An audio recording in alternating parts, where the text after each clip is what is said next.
Let me ask you something. Right now, today, do you feel like things are basically okay? Not great, not bad, just okay. Maybe your savings are where they've always been. Maybe your routines haven't changed much in years. Maybe things feel stable. And here's the thing, that feeling, that sense that you're fine because nothing has dramatically gone wrong yet, that's exactly what Nokia felt, right before everything fell apart. And if you're over 50, this story is not about a phone company. It's about you.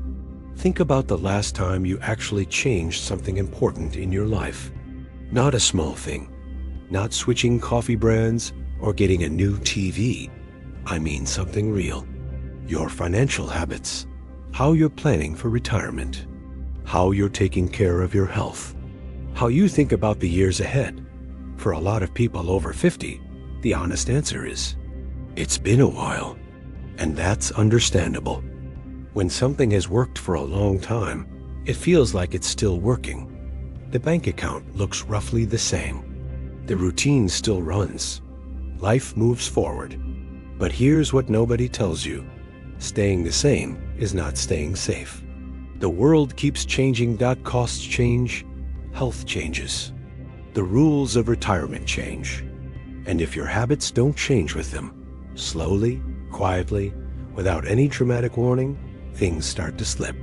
You don't notice it at first. That's what makes it dangerous. Nokia didn't notice either. If you were alive in the early 2000s, you remember Nokia. They weren't just a phone company. They were the phone. At their peak, Nokia controlled over 40% of the entire global mobile phone market. Almost half of every phone sold in the world had a Nokia logo on it. They were dominant. They were profitable. They were, by every measure, untouchable. And the people running Nokia were not stupid. They were experienced. They were smart. They had decades of success behind them. So what happened? Here's where it gets interesting and where it gets personal for you. Nokia saw the smartphone coming. They had engineers working on touchscreen technology. They had research. They had the resources. They were not caught off guard by the technology. What they were caught off guard by was the change. They had spent so long doing things a certain way, building phones people loved, following a process that worked, that when the world started moving in a new direction, they didn't move with it. They held on to what they knew. They trusted the old way because the old way had always worked. They looked at their sales numbers, which were still decent, and told themselves, we're fine. And then Apple released the iPhone in 2007. Then Android followed. And within just a few years, Nokia went from owning nearly half the world's phone market to almost nothing. By 2013, they sold their phone business entirely. From king of the world to gone. In under a decade, not because they were lazy, not because they didn't care, but because they stayed comfortable when the world demanded change. So what exactly went wrong?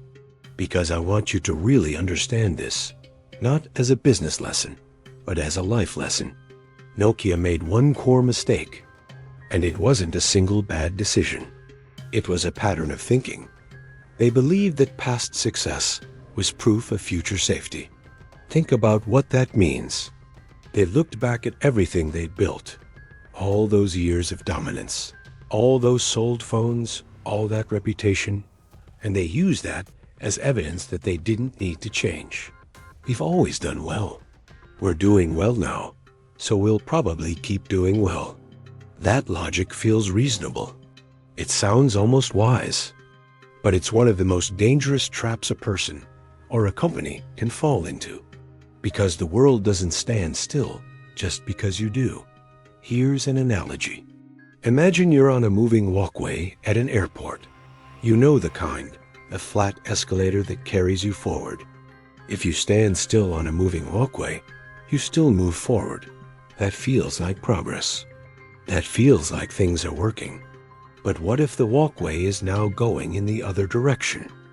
Standing still doesn't keep you in place anymore. Standing still means you're actually moving backward. And because it's gradual, because there's no dramatic crash, you don't feel it happening until suddenly you've lost a lot of ground. That's what happened to Nokia. And that, quietly, gradually, without a big alarm going off, is what can happen to any of us. Now here's the part of this video I really need you to stay with me for, because this isn't about Nokia anymore. Let me ask you a few honest questions. When did you last seriously look at your retirement savings? Not just glance at the number, but really look. Are your contributions still sized for the income and expenses you had 10 years ago? Has inflation quietly eroded what you thought was a comfortable cushion? When did you last revisit your monthly spending habits? A lot of people over 50 are still running on financial patterns they built in their 30s and 40s. But costs are different now. Healthcare is different now. The math has changed. And if your habits haven't, you may be slowly falling behind without seeing it. What about your health routines? Are you still doing what you've always done and hoping that's enough? Or have you actually adjusted to what your body needs now at this stage of life? And what about the practical things? Knowing how to navigate digital banking, online health portals, the systems that more and more of modern life runs on? Are you keeping up? Or is there a quiet gap forming that you keep telling yourself you'll deal with later? None of these questions are meant to scare you. I'm asking them because Nokia asked none of them. Nokia never sat down and said, "Wait, has something changed that we haven't adjusted to?" They assumed they were fine because they'd always been fine. And that assumption cost them everything. The slow decline is the dangerous one, not the crash, the drift. The gradual, invisible slide that happens when you stop adjusting and the world keeps moving. You don't have to be in crisis for this to apply to you. In fact, the best time to pay attention to this is when things still feel okay, because that's when you still have choices. So what do you actually do with this? I'm not going to give you a complicated system. Just 4 simple things Nokia never did, that can make a real difference. First, do an honest annual review of your finances. Not a glance, a real look. Once a year, sit down with someone you trust and ask, is my money still working the way I think it is? Have my costs changed? Is my plan still realistic for the retirement I actually want? The review is not about fixing everything at once. It's about seeing clearly. Second, get comfortable with one new thing every few months. I'm not saying become a tech expert, but pick one thing: online banking, a health app, a new way of managing bills, and actually learn it. Not because it's exciting, but because these systems are increasingly where your financial and medical life lives. Small adaptations, consistently made, are how you stay current. Third, talk to someone who knows more than you do. Nokia had people internally warning them, but the voices of comfort were louder than the voices of change. Find a financial advisor, a trusted friend with relevant experience, a doctor who will actually tell you the truth, and listen to them even when it's uncomfortable, especially when it's uncomfortable. Fourth, recognize that fine is not a destination. Fine today, with no adjustments, becomes not so fine in 5 years. But fine today, with small, consistent adaptations, becomes genuinely secure in 5 years. The difference between those two paths is not traumatic effort.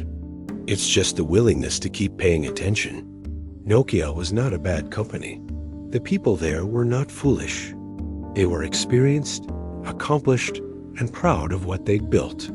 But pride in the past can quietly become blindness to the present.